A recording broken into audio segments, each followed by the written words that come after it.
바로 다음 수업을 시작하겠습니다. 이번 시간에는 동학농민운동 부터 볼 건데, 여기 학습지의 45페이지를 보면은 당시 아시아의 어떤 상황에 대해서 일단 설명이 나옵니다. 근데 이 내용은 동학농민운동부터 우리가 청일전쟁, 그리고 가부개혁이라고 하는 내용들을 보면서 다 공부를 할 내용들이기 때문에 여기 가나 다와 관련된 내용들은 그냥 여러분들이 지금 여기 화면을 보고서 필기만 해 놓으세요. 여기 밑에 내용들은 좀 이따가, 아니, 이 내용들은 조금 이따 밑에서 다 설명을 할 겁니다. 그렇기 때문에 여기 빈칸에 있는 것들 필기만 해 놓고서 바로 여기 이번에 동학농민 운동으로 넘어가겠습니다. 이 동학농민 운동이 일어나기 한 30년 전에 진주에서 진주 밀란이 일어나고 그 밀란이 임술련도에 전국적으로 퍼졌다고 해서 임술농민봉기라고도 얘기를 했었죠. 이제 30년 만에 전국적인 농민봉기가 다시 한번 일어났던 것인데, 이때 임술농민봉기에 여러 가지 문제점들이 아직 해결이 되지 않은 상태였던 데다가 또 달라진 변화 중에 하나는 일본과 그리고 외국과 교류가 시작이 됐기 때문에 우리나라의 이런저런 이제 경제적인 그런 문제까지도 같이 겹치게 되는 그런 문제점들이 있었죠. 그래서 동학농민운동의 배경에 일단 첫 번째로는 지배층의 수탈이 일단 첫 번째 이유라고 볼 수가 있습니다. 삼정의 문란으로 대표되는 세금 정치가 문란해서 백성들에 대한 수탈이 굉장히 심해져가지고 아예 못 살겠다 했었던 농민들이 들고 일어난 거죠. 근데 방금 전에도 얘기했지만은 일본과 청나라 등등 외국과의 교류로 인해서 우리나라 경제가 굉장히 악화되는 그런 모습들이 보이기 시작을 했었는데, 이 중에서 제일 대표적인 것은 청나라가 조청 수륙 무역 장정을 이모군란 때 체결하고 나서부터 모든 나라의 상인들이 개항장이 아닌 육지 안쪽, 즉 내륙 시장으로까지 진출을 해서 교류를 자유롭게 실행을 하게 되죠. 그래서 그때부터 모든 우리나라 한국 상인들은 얘네 외국 상인들한테 당시 게임이 안 됐기 때문에 이 내륙 시장 진출이 시작되고 나서부터 우리나라 상인들이 전부 다 이제 아, 수익이 떨어지게 되고 다 이제 파산하게 되는 지경에 이르게 되죠. 게다가 당시 값싸고 제품이 괜찮았었던 영국산 면제품까지 일본에 의해서 우리나라에 수입이 되면서 우리나라의 어떤 면포, 옛날에 무명이라고 했었죠. 그 무명 제품은 점점 가치를 잃어가고 있었다라고 하는 점. 그리고 세 번째로 이전에 설명하긴 했었는데, 강화도 조약 이후로 곡식을 무제한적으로 유출하게 허용해 줌으로써 일본 상인들이 우리나라 농민들한테 이제 곡식을 사기를 쳐서든 아니면 합법적이든 엄청나게 많이 유출을 해가면서 농민들이 먹을 쌀조차도 없을 정도로 유출이 됩니다. 그러면서 우리나라의 경제적인 상황이 굉장히 좋아지지 않았다. 그러니까 내륙시장 진출로 상인들이 망했었고, 영국산 면제품이 일본에 의해서 우리나라에 수입되면서 우리나라 면제품의 가치가 떨어졌었고, 그다음 세 번째로 곡식이 유출되면서 먹을 쌀조차 없었었다. 그래서 반공령이라고 하는 게 선포가 돼서 곡식 유출을 방지하는 명령을 각 지방의 지방관들이 내리기는 했었지만은 크게 실효성은 없었고, 오히려 일본한테 피해 보상금만 물어주게 됩니다.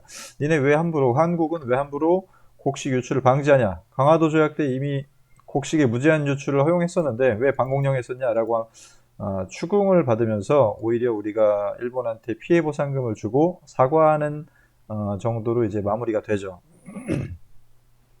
그래서 여러 가지 공업과 상업, 그리고 곡물 가격이 안 좋아지고 식량이 부족해지고 하는 못 살겠다 하는 그런 상황들이 일어나면서 농민들이 들고 일어난 거죠. 그런데 농민들이 힘들기만 했으면은 이 농민들이 이제 계속 당하고만 있었을 텐데, 이 당시 농민들을 조직화시켜 주었던 동학이라고 하는 종교가 성장하기 시작합니다.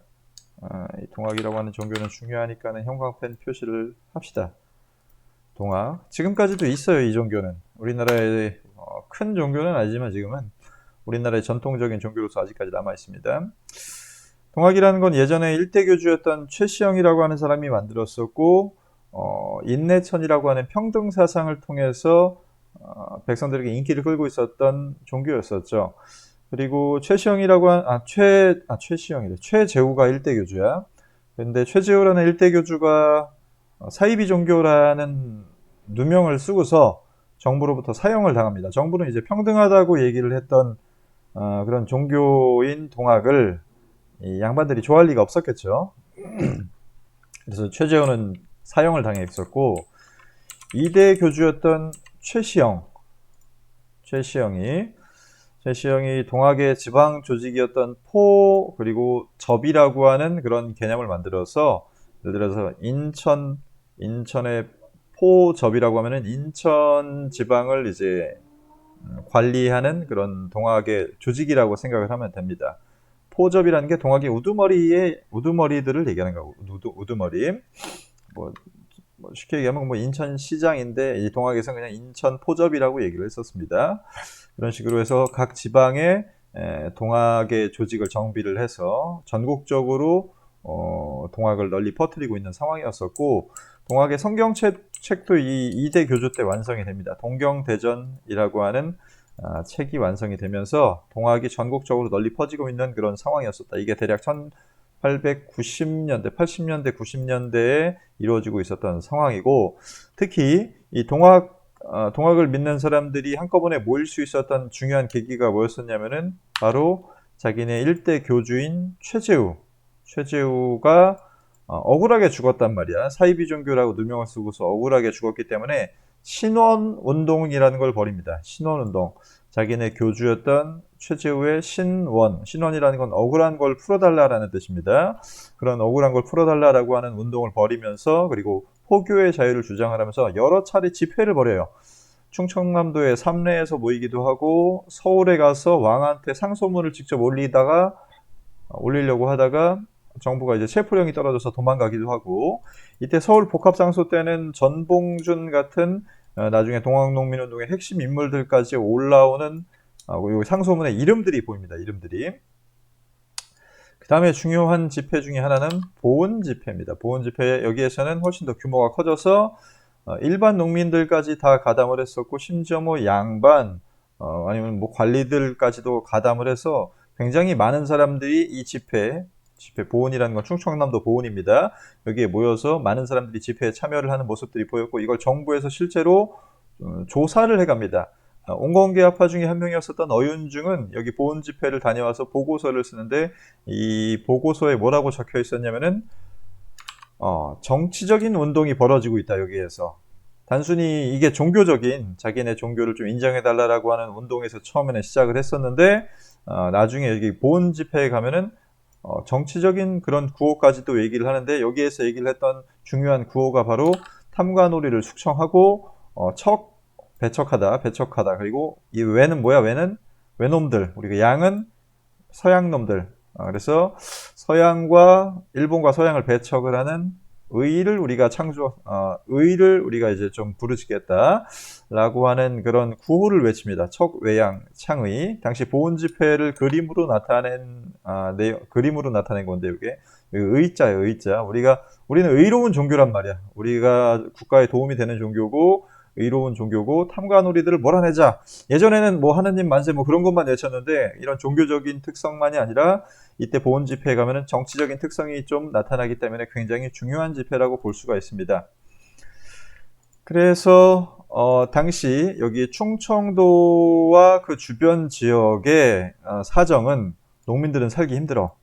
근데 이 농민들이 동학으로 똘똘 뭉쳤어. 그래서 여기를 탁 건드리기만 하면은 팡하고 이제 터질 그런 상황이, 누가 하나라도 그냥 건드리기만 하면 터질 것 같은 그런 상황이었었는데, 이때 고부군수 조병갑이라고 하는 탐관오리가 여러 사람들에게 세금을 많이 거두니까 결국은 고부 농민봉기가 처음으로 터지게 되죠. 여기서부터는 여러분들이 좀 순서대로 알아둘 필요가 있습니다. 여기 고부농민봉기는 1번.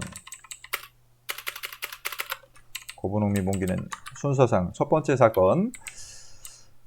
자, 그래서 고부군수 조병갑의 횡포에 맞서서 전봉준, 이름 중요하니까 기억하세요. 전봉준. 사진은 여러분들이 알죠? 이 사람, 여기 지금 실려가는 사람, 여기 더 크게 나왔겠다. 이 사람이 전봉준입니다. 이 전봉준을 비롯해서 여러 동학농민운동의 지도자들 몇 명이 모여가지고 여기 전라도 고부에서 봉기를 일으킵니다. 당시 전라도 고부 지역은 지도에서 보면은 여기 있다. 여기가 고부 지방이야. 그리고 여기가 삼례 집회, 뭐 보은 집회 하는 식으로 여기 충청도에서도 많이 모였었다고 했었죠. 고부에서 여기서 일단 들고 일어나서 맨 처음에 어떤 놈 잡으러 갔을까 여기? 전봉준이 조병갑 잡으러 간 거죠. 조병갑을 잡기 위해서 고부 관할을 점령을 합니다. 고부 관할을 점령하러 가기 전에 사람들을 모으기 위해서 뿌렸던 문서인 사발통문이라고 하는 문서가 있습니다. 요 사발통문, 말 그대로 사발, 그릇을 뒤집어 가지고 여기다 사람 이름들을 쭉 쓴 거야. 사발통문. 내가 오늘 자료가 지금 확실하게 좀 준비가 안 돼서 그림으로 그때그때 좀 보겠습니다.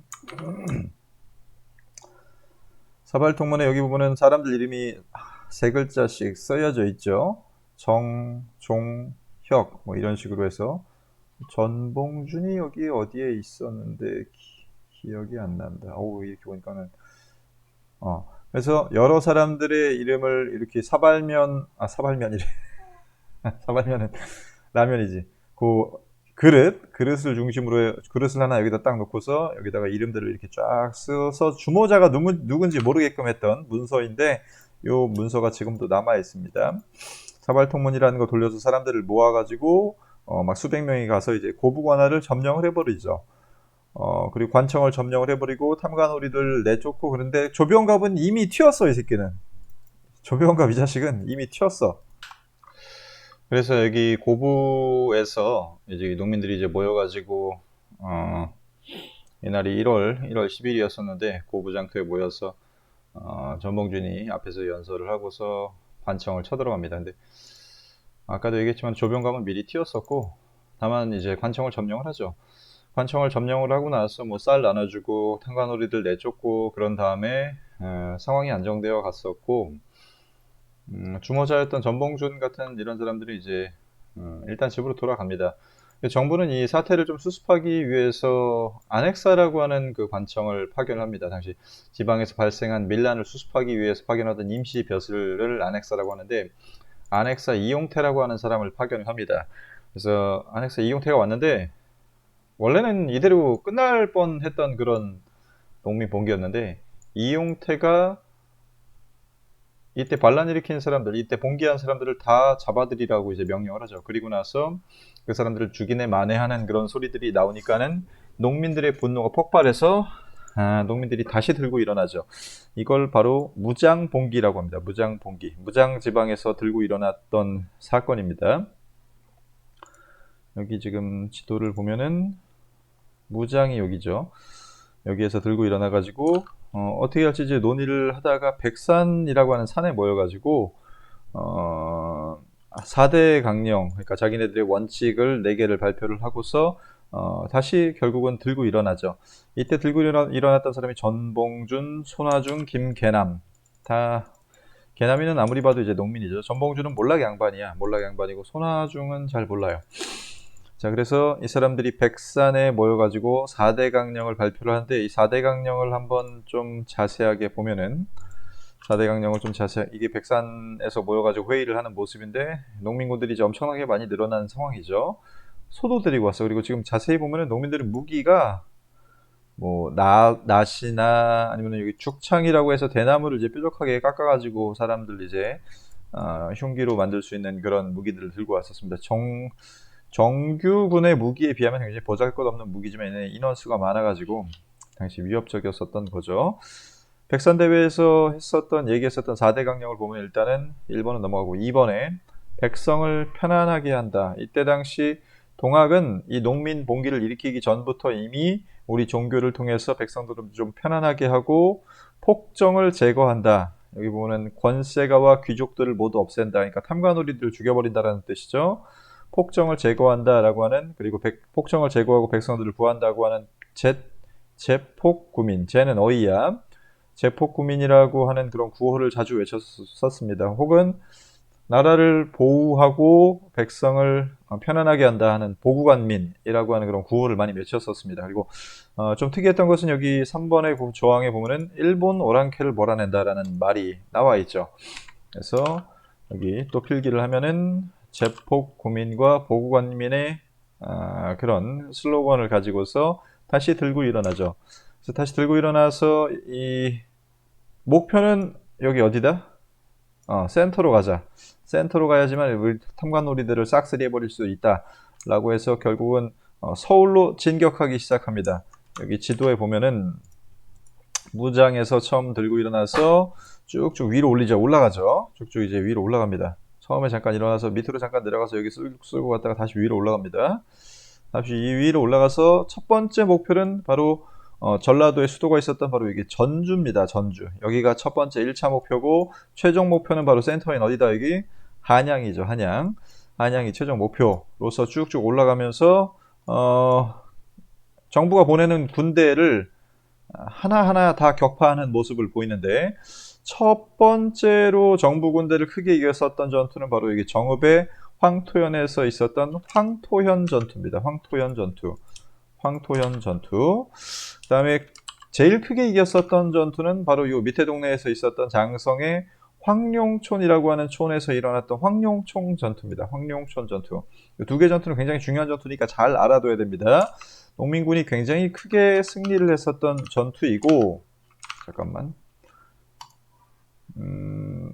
요게 황룡촌 전투 사진 같은데, 요 장태라고 하는 방어막 볏집을 막 크게 쌓아가지고 정부군의 총알도 막아내고 그래서 이제 싸웠었던 무기입니다. 이런 것도 나왔었고, 이런 것도 등장을 했었고, 그래서 요 전투에서 승리해서 결국은 전주성을 먹어요. 전주성을 먹게 되죠. 여기 보면은 전주성을 일단 먹습니다. 전주를 먹었다는 것은 여기 전라도 지방을 다 먹었다는 얘기야. 요만한 지방을, 이 지방을 그냥 다 차지했다는 얘기입니다. 그렇죠? 이 지방을 지금 다 차지했었다. 자, 그 다음에 전주를 먹었는데, 이때 전주를 먹은 농민군에게 무슨 소식이 들려왔냐면은, 이 농민들을 진압하기 위해서 결국은 정부가 청나라 군대를 불러들였다는 소식이 들립니다.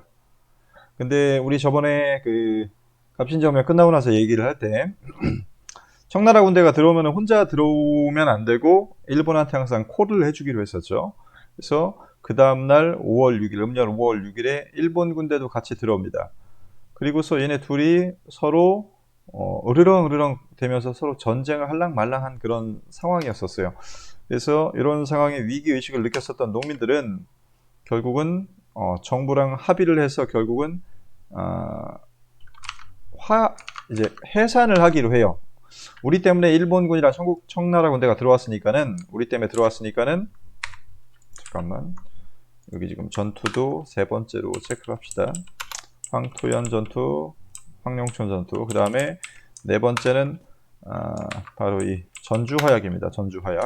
전주성을 점령을 했었고, 중간에 청일 양국군대가 도착을 하죠.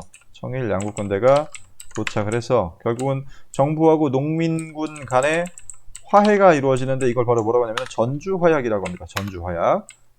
그래서 결국은 농민군들은 자기네들 때문에 청일 양국 군대가 왔었기 때문에 일단 우리는 해산하겠다. 다만 정부가 이 약속만 들어주면 해산하겠다 하면서 요구했던 조항이 대략 12가지 정도가 있어요. 정부한테 농민들이 요구했던 조항들이야. 그래서 탐관오리를 징벌하자, 노비문서를 없애자, 그리고 여성의 재혼을 허용하자. 이게 개가는 재혼이라는 뜻이야. 그리고 일본을 몰아내자, 토지는 균등하게 나누자, 이런 것들을 주장을 합니다. 그래서 결국은 이런 것들을 정부한테 허용을 받고서 농민군들은 해산하고 이제 집으로 가는 장면이, 이거 드라마를 좀 내가 수업 시간에 같이 보여주는데, 유튜브에서 저작권 때문에 잘리더라고 영상이. 그래서 아까 시험 영상을 올렸는데 잘렸어.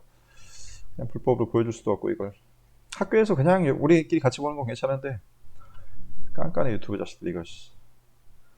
영상을 나중에 아니야 그냥 너네가 알아서 봐 그냥.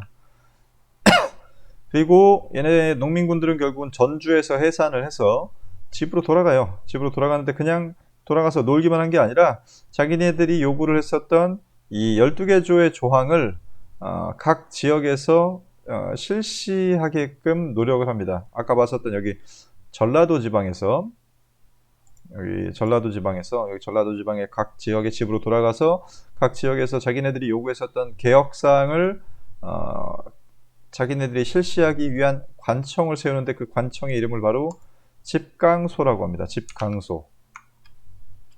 집강소를 설치한다. 이게 7번이야. 순서대로 공부해야 된다고 그랬었습니다. 여기는 집강소를 설치한다. 자, 그래서 결국은 1차 봉기는 끝이 나요.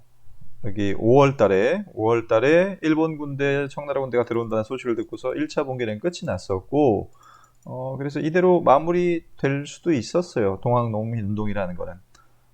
그런데 좀 이따 배우겠지만은 9월 달에 다시 들고 일어납니다. 이걸 2차 봉기라고 봅니다. 일본 놈들 때문에 일본 놈들이 갑자기 경복궁을 쳐들어와서 우리나라를 먹을 것 같으니까는 농민군대가 나중에 다시 봉기를 합니다. 그거는 좀 이따 나중에 다음 시간에 보고. 그래서 1차 봉기 때는 약간 사회의 변혁적인 성격이 좀 강했었다. 잘못된 사회를 좀 바꿔보려고 했었던, 즉 반봉건적인 그런 성격이 강했다고 평가를 합니다. 봉건제도라고 하는 것은 약간 낡은 제도를 의미합니다. 낡은 제도. 우리 그 서양의 봉건제도 있죠. 서양의 봉건제도. 네, 이 봉건이라는 건 낡았다라고 하는 그런 것의 굉장히 대표적인 단어 표현이기 때문에 반봉건이라는 거는 이 낡은 제도를 반대하는 그런 성격이 굉장히 강했어서 이거는 뭐만 보면 알 수 있냐면은 농민들이 요구를 했었던 폐정개혁 12개조, 아까 폐정개혁 12개조의 내용 몇 개만 보면 알 수 있는 겁니다. 지금 여기 집강소에 보면은 농민들이 이제 여기 집강소라고 하는 관청의 관리가 되는 거예요. 농민들이 관청의 관리가 되고, 여기 보면 앞에 서 있는 애들은 양반들이죠. 양반들을 모아다가 혼내는 거야, 자기들이. 여기 모아놓고서 이제 뭐 하는 거냐면은 이런 것들을 하는 거야. 양반들한테 노비문서 뺏어가지고 소각을 하고, 탐관오리는 막 자기들이 곤장 때려, 농민들이. 그리고 일본하고 이제 약간 내통하는 양반들은 다 이제 잡아다가 이제 처벌하고, 양반들 땅 뺏고, 그런 식으로 해서 자기네들만의 개혁을 실시를 하게 되죠. 그래서 여기 폐정개혁안의 실시 내용에 보면은 다 체크해야 됩니다. 신분제 폐지, 탐관오리 징발, 그리고 부당한 세금을 폐지하자.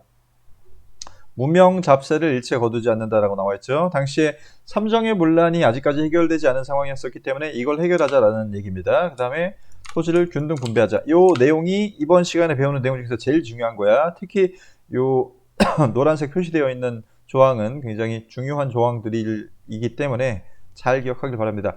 요 조항은 다 중요해. 다 보면은 횡포한 부호를 엄중히 징벌한다. 횡포한 부호는 횡포한 부자들, 불량한 유림과 양반의 무리, 이거는 탐관오리를 징벌한다. 천민의 차별을 개선한다. 그리고 백정만 쓰는 평량갓은 차별의 상징이기 때문에 그 평량갓이라고 하는 갓이 있어요. 그거를 없앤다. 그다음에 무명잡세 거두지 말자. 관리 채용에는 문벌을 탑하고 인재를 등용하자. 이런 것들이 농민들이 이루고자 했었던 세상이었었다. 그래서 이걸 실행했었던 관청인 집강소도 중요하니까 굉장히 잘 기억하길 바랍니다. 농민이 자기가 관청의 관리가 돼서 모든 것을 자치적으로 처리를 했었던 민정기구입니다. 민정기구, 자치적인 민정기구였었고, 농민들은 이렇게 해서 각 지역에서 자기들의 요구사항을 하나씩 실현시켜 나갔고, 정부도 나름대로 성의를 보여서 교정청이라고 하는 관청을 새롭게 설치를 해가지고 농민들의 요구사항을 수용하기 시작해요.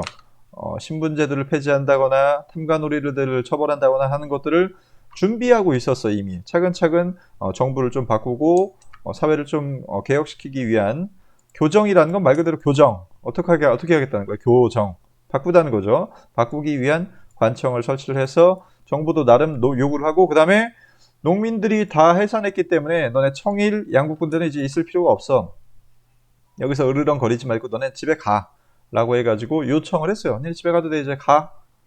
라고 했는데 말을 안 듣죠. 일본군이 경복궁을 이제 9월 달에 점령을 하면서 청일전쟁이 일어나고, 그렇게 해서 여기 경복궁이 점령당하는 장면입니다. 이게 지금 일본 군대가 와가지고 경복궁을 점령하는 장면이고, 그래서 결국 농민들이 다시 들고 일어나게 되는 게 바로 2차 봉기입니다. 2차 봉기는 다음 시간에 하겠습니다. 자, 다음 내용 하겠습니다. 자, 그래서 농민군들은 원래는 여기 1차 봉기가 끝나고 집강수에서 자기네들이 원하는 것이 이루어진다면은 다시 들고 일어나지 않을 수가 있었습니다. 이게 5월 달이었었는데 9월 달에 다시 들고 일어나죠. 이유는 일본군이 갑자기 경복궁에 쳐들어와서 경복궁을 점령해버리고서 일본한테 선빵을 날려가지고 청일전쟁을 일으킵니다.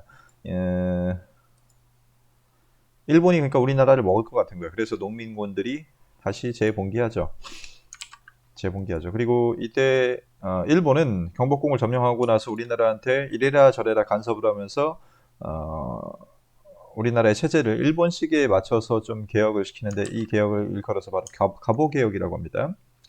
그래서 갑오개혁은 나중에 여기 밑에 다음 페이지에 나옵니다. 이 갑오개혁 굉장히 중요하게 배울 건데, 갑오개혁은 신분제도도 폐지하고 뭐 고문이나 이런 것들도 폐지하고 뭐 안 좋은 제도들을 많이 폐지하고 개혁들을 괜찮은 걸 많이 했었지만 약간 일본의 간섭이 약간 어느 정도 있었던 개혁이기 때문에 친일적인 개혁이라는 평가를 좀 받습니다.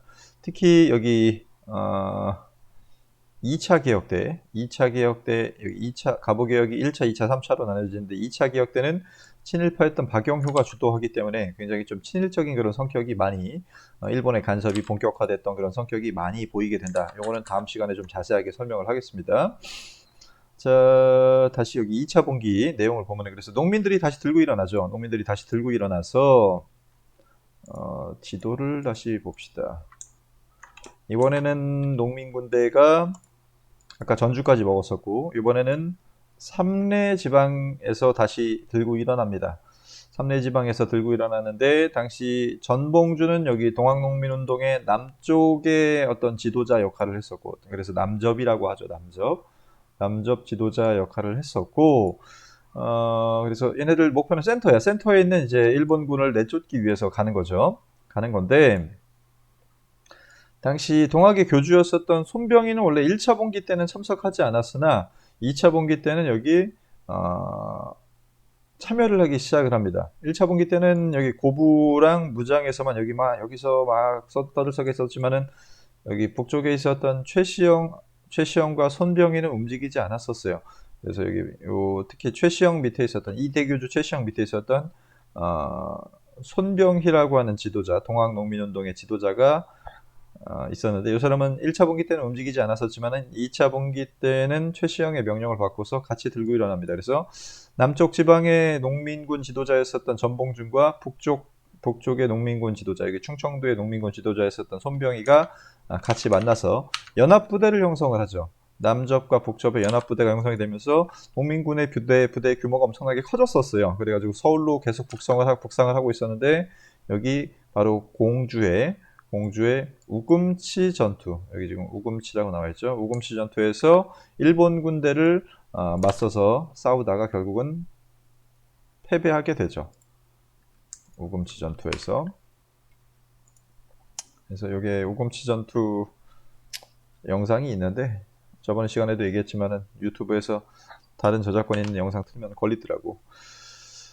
이거 수업하면서 그냥 보는 건 상관이 없는데, 자, 그래서 여기 우금치 전투 내용 우금치라는 전투 이름 자체를 잘 기억합니다. 일본군에게 맞서서 싸우다가 결국은 패배하고, 농민군 지도자였던 전봉준, 손화중, 김계남 이 사람들은 도주를 하다가 결국은 12월 달에 여기 지금 막 눈이 쌓여 있죠.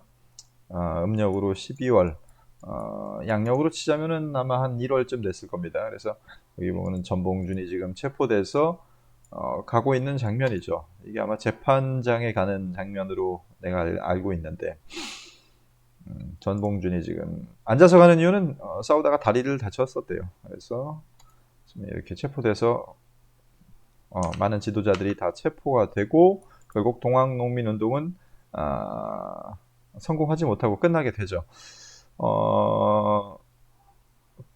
하지만 이제 여러 가지 역사적인 의미가 있겠죠. 성공은 못했겠지만은. 왜냐면은 우리 역사상 가장 큰 규모의 농민들이 들고 일어났었던 운동이고, 특히 양반 중심의 여러 가지 질서를 타파하자고 주장을 해서, 위에서도 봤었지만, 다른 시간에, 앞 시간에 봤었지만은, 뭐, 신분제도도 없애고, 부당한 세금도 폐지하고, 토지도 다 똑같이 나눠 갖자라고 하는 이러한 요구 사항들이 갑오개혁에 특히 반영이 됩니다.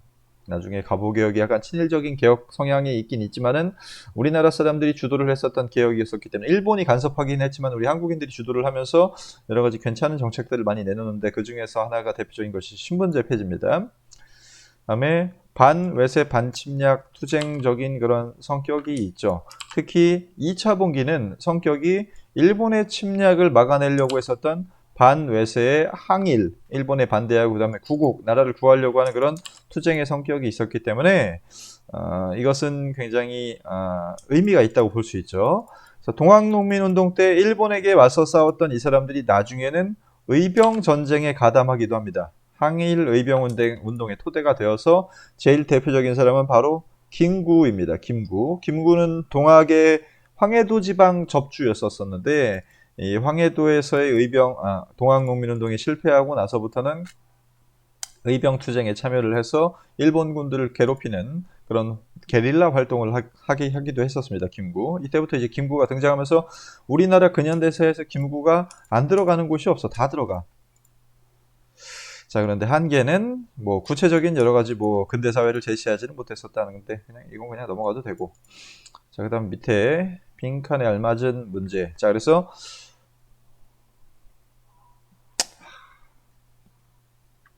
이건 시모노세키인데 밑에서 좀 이따 보겠습니다. 시모노세키. 나쁜 새끼야. 이거는 그 우리 학습지 맨 위에 나왔던 내용인데 이거는 시모노세키는 나중에 배울 겁니다. 이거는 그냥 지워도 됩니다. 그다음에 1차 분기 당시에 황토현에서 크게 이겼었죠. 황토현에서 크게 이겼다. 청일전쟁의 승리로 일본은 제국주의 국가의 대열에 가담하게 됐는데 이거는 나중에 설명할 거고 밑에서 청일전쟁, 러일전쟁 나중에 밑에서 얘기할 겁니다. 그냥 필기만 하고 갑시다. 교조신원운동은 점차 정치운동으로 시작된 게 아니라 처음에는 종교의 자유를 주장했었죠. 그러다가 나중에 정치운동으로 발전하게 되는 것이고 그다음에 동학농민운동의 1차 분기는 양반지배 체제를 다도하려는 사회 변혁적 성격이 강했다. 맞죠? 그 다음에 동학농민운동은 폐정 개혁안을 통해서 근대사회 건설을 위한 구체적인 방안을 제시했다.